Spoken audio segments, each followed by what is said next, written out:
riding through the local roads in Ukraine, in Dnipropetrovsk region, and yeah, I have driven 1,700 kilometers from Poland, from northern Poland to eastern Ukraine to visit my relatives here. And yeah, I wanted to tell you about my experience. And is it possible to drive, to take a Tesla or other EV to Ukraine? So you can see now that the main challenge you may have are the roads, quality of the roads. So yeah, if you are going to drive somewhere outside of the main roads, you may happen to have this kind of quality of the road. So I don't recommend you to go at night, to drive at night on a road you don't know and haven't driven before. So that's the challenge number one. About the electric chargers, there is no such a problem in Ukraine because you will have plenty of DC chargers on the main roads and in the cities. AC chargers are also, plenty of them everywhere. What is a bit problematic that most of cars in Ukraine are imported from US, and therefore you have the connectors which are popular for US cars. So type 1 for slow charging, for AC, and charitable for quick charging. OCCS type 1 for US cars. So we have Tesla Model 3 from Europe, so we need CCS2 charger and type 2 for AC charge. And you can use PlugShare program and apply some filters. You will not find any hyperchargers in Ukraine. The best I've heard about is like 75 kilowatts, and that's like in the Lviv, so near the border with Poland. But you can easily find up to 60 kilowatts chargers in Ukraine. Most of the chargers are Chinese-made units, so same units are used by all networks you can find here in Ukraine, maybe in exception of Yasno. They use ABB machines. What happens with the Tesla when you enter Ukraine? When you cross Ukrainian border, you will have absence of navigation, because navigation data is, corrupted in the latest updates. You will not have trip planner because you don't have navigation. You will not have any internet connection in the car because the SIM card which is inserted here, which has roaming across all the European countries, will not work in Ukraine. So the only workaround you can use is to use Wi-Fi, so you can create an access point using your phone and share the Wi-Fi connection and the internet with the Tesla. And in the latest update, they should fix Wi-Fi disconnect, which normally happens every time you put car into a drive.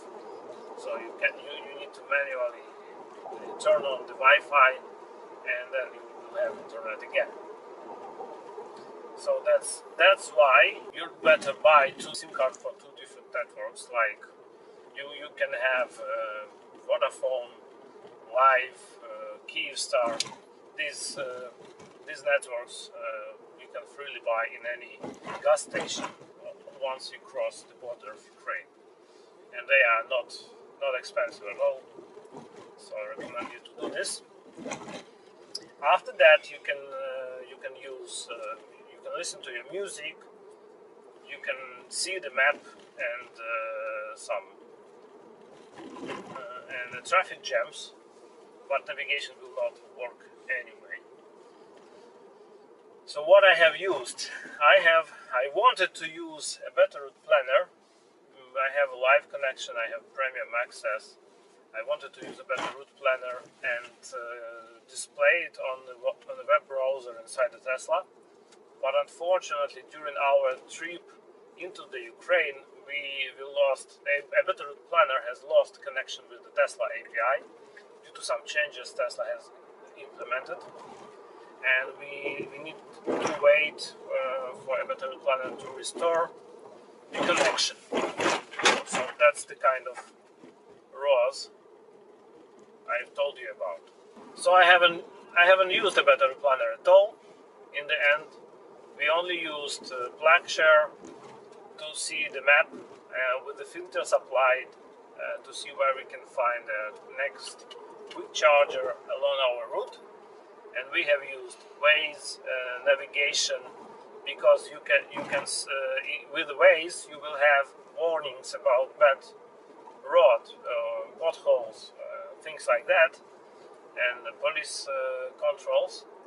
So you will be warned, and you can avoid problems on your way.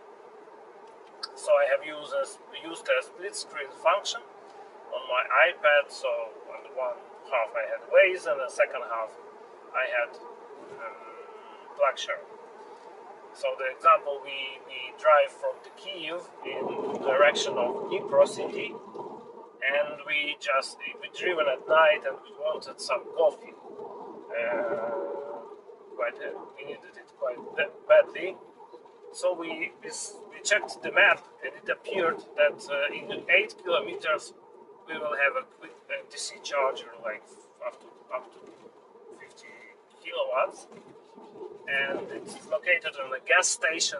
Therefore, we have just driven there, and yeah, we drank our coffee, we took some buns, and we have charged in the meantime. So very, very convenient. And what about range anxiety? How to check, how to understand if you have enough range to reach your destination? It's actually quite easy. Because when you have the navigation and you see to the next point, you need like 200 kilometers. You can, in the meantime, set Tesla energy graph on last 10 kilometers and to see what your consumption and how much range do you have with the current state of charge. And there, if you live like from 50 to 100 kilometers of charge in reserve, you can easily even overtake on the road, no problem. And of course, the more overtakes, the more the quicker you go, the more overtakes you have. So overtakes are worse than just normal stable driving, because when you overtake, you will spend more energy on constant accelerations, and you lose some energy when you decelerate for recuperation. So the more stable your driving is, the better. And what I'm surprised with, I was very surprised positively with the autopilot. So for autopilot, even the road like this, it sees these markings, and I can turn on the autopilot. Unfortunately, it will not avoid potholes, at least yet. But the roads, the main roads we have used on our night drive, were of good quality, and we could depend on autopilot. We just used it wherever we could. And also, autopilot in Ukraine allows you to drive faster than speed limits, and even not just past 10 kilometers, but more than that. The police in Ukraine, they allow you to have 20 kilometers per hour buffer above the speed limit until you get a fine. So a bit more relaxed here, but your safety is in your hands. You saw the quality of the rods. These rods again are local, and the main rods are really sometimes even of perfect quality. But yeah, I have warned you. So, and that's actually it. Autopilot was great. Range was not a problem. There was plenty of charges. Yeah, I have not planned my route at all. I mean, I have not planned how much I need to charge, where I need to charge.